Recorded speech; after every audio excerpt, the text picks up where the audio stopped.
হঠাৎ যখন শুনি অমুক নাই, অধীর চিত্তে এক পলক দেখতে তারে ছুটে যাই।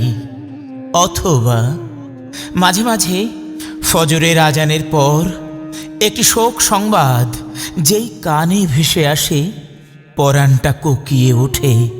আহা, কত কাছের মানুষ চলে গেল, কতদিন ছিল সে পাশে। বসে বসে ভাবি, আমরা এই যে ব্যথা পাই, এই যে বলি সে আর নাই, মানুষ আসলে কোথায় হারিয়ে যায়? আসলে সে কি আগে থেকেই ছিল হেথায়? না তো, সে ছিল না। হ্যাঁ, তবে কোথা হতে এলো, তবে সে কোথা চলে গেল? এর একটাই উত্তর, যার কাছ থেকে এসেছে এ সংসার নীড়ে, তারই কাছে সে আবার চলে গেছে ফিরে। তবে এই আসা আর যাওয়া তার নিজের ইচ্ছায় নয়, প্রভু তার ইচ্ছায় পাঠিয়েছেন।